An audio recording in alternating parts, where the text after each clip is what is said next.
things considered, holding it down in the afternoons and evenings with a lot of help. It's true. I'm your host of All Things Considered on CPR News. Like kitties. Whatever your day looks like, whenever you need news to find you, find us right here on CPR News and on the Colorado Public Radio app.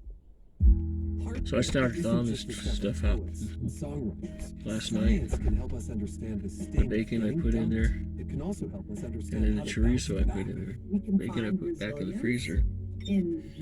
Chorizo sausage, I put the whole thing in there. I don't think you're going to want any of it, but I'll eat it. Colorado Matters heads to where else but lovely, the Rialto Theater, Wednesday. I cooked the shit out of the bacon. Live events trip at I know I haven't been cooking it enough for you. This is CPR News, 89.5 FM KPRN. Well, that was the last of that. 88.3 FM KPRH Montrose, and 88.3 FM. There's more hamburger in there if you want some more. On translators in Gunnison, K210. You work tonight? S, I'll cook it tomorrow. K218EE, Parachute, K203FJ, Rangeley, K216BO, and Meeker, K216BP. And online at CPR. I've been thinking all night about this stuff. After we ended up together. A new local comedy where What would happen if I wouldn't be here? Transporting a dead lover I don't even think I'd be on this world if I wasn't here. March 10th. Tickets at denvercenter.org. I think you're right. I'd be someplace else. Alright, kitty. Shit ton of dishes to do. Thank you, sweetheart. Huh? I said thank you, sweetheart. Welcome to Thanks, News baby. Live from the BBC World Service in London, I'm Tim Franks. It's 1 year since an earthquake ripped through southern Should I Turkey, call you and Pumpkin? still many of the millions displaced have no home. We are living at my garden. My wife, my father, my mother, and other aunts, my 2 cousins. We have 3 tents. Also, Donald Trump loses a court battle over whether he's immune from prosecution for trying to overturn the last election. Qatar says Hamas has given a positive response to the latest potential deal on Gaza. And the 102-year-old fighter pilot, with his eyes raised still to the sky. He has had 1 or 2 incidents in his life. During the war, he was in a very bad crash. He refers to himself as Crasher Jack, so I hope that isn't the case today. All that to come after the news. Hello, I'm Moira Alderson with the BBC News. A US federal court of appeals has ruled that Donald Trump does not have immunity from charges that he plotted to overturn his election defeat in 2020. 3 judges unanimously rejected his claim, as Nomia Iqbal reports. This is a major setback for the former president, who is facing more than 90 charges in multiple cases. This ruling relates to the election subversion case, which was due to be held in Washington next month. His lawyer's argument hinged on the idea that because Donald Trump wasn't convicted for impeachment by Congress, he can't face criminal proceedings. But the 3 judges on the panel were skeptical, arguing that with immunity, a president could sell state secrets or order the assassination of a political rival and not face any criminal consequences. They ruled that for the purposes of this case, former President Trump has become Citizen Trump and should be treated like any other criminal defendant. Hamas has delivered its response to the framework proposal for a new ceasefire in Gaza. The US Secretary of State Antony Blinken said he would discuss it with the Israeli government on Wednesday.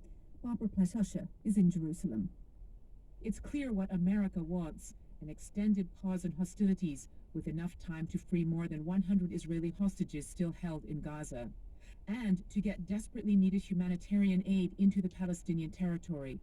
There's a truce proposal that Hamas has been studying for a week. Mr. Blinken said the group had just responded today. There's still a lot of work to be done, but we continue to believe that an agreement is possible and indeed essential. Qatar's prime minister offered a bit more detail. He said Hamas's reply had included some comments, but in general it was positive. The main sticking point has been the timing. The Israelis say there's no chance a temporary truce would lead to a permanent ceasefire, which is something Hamas wants. Mr. Blinken had talks with the Qatari Prime Minister, who described the Hamas response as positive. Israel's chief military spokesperson has confirmed that 31 of the remaining hostages held in Gaza are dead. Rear Admiral Daniel Hagari said that their families had been informed. There's been growing pressure by their relatives on the Israeli government to make the release its main priority. Israel has previously given the figure of 136 as the number of hostages still held in Gaza. A jury in the United States has found a Michigan mother guilty of involuntary manslaughter after her son killed 4 students in a mass shooting at a high school 3 years ago. Jennifer Crumbly and her husband bought their son a gun just days before the shooting. She was found guilty on all 4 counts, each with a possible sentence of up to 15 years in jail. Her son, Ethan Crumbly, was sentenced in December to life in prison without the possibility of parole. World News from the BBC. This is CPR News and KRCC. I'm Haley Sanchez in Colorado Springs. Republican Representative Lauren Boebert now has a temporary restraining order against her ex-husband. That's after I think I missed an inch on the belt. Entering the family's home without permission. So you got another screwdriver in there. Play with it till you get it right. Some leading to charges against I put as many holes as I want to in my belt, right? Temporary restraining order also included It's not going to do anything to it. 3 of the couple's children. Jason Boebert I'm not going to put them all the way accusations. across or sideways or The anything. hearing I'm to going determine whether the restraining add order half will an be inch and made go. permanent is scheduled for This Thursday. should do it. The woman who was on a family outing in 2021 and who was handcuffed on the ground of an Aurora parking lot with 4 kids was awarded more than $1 million in a settlement. CPR's Allison Sherry has more. Whitney Gilliam planned the nail salon outing for her 6-year-old daughter and Came out 2 of other our family tax money, members as the probably, world right? was waking up from the COVID pandemic. They were parked in a lot of a shopping center, and Gilliam was trying to find an open nail salon on her phone when Aurora police, at gunpoint, asked her and the 4 minors to get out of the car and onto the ground. That included Gilliam's 6-year-old, who, according to the complaint, was going to be handcuffed, but the handcuffs didn't fit. APD mistakenly thought Gilliam was in a stolen car. The $1.9 million settlement will be divvied between Gilliam and her attorneys. I'm Allison Sherry, CPR News. With their attorneys getting the biggest Crews share, from I'm Colorado sure. Springs utilities are burning They'll probably get piles of debris 3/4 of a million. at Peak today. Give her This could 250,000. result in Call it visible good. smoke.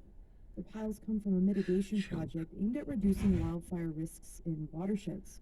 The burning is set to take place near I South don't and think North the Catamount attorney should take more reservoirs. than his offering share. You're listening to CPR News and KRCC.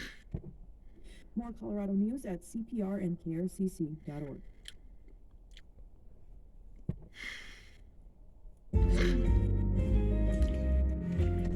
Hello and welcome to Well, I News filled up another live from the sink full of BBC World dishes. Service studios in central London. I'm Tim Franks. One of the terrible truths of earthquakes is that when the first reports come in, there's always a fear that casualty numbers will grow. But few could have predicted just how devastating the tremors across southern Turkey and northern Syria would prove on this day, February the 6th, 1 year ago. 56,000 died in Turkey. Several thousand, it's not known precisely how many, died in Syria.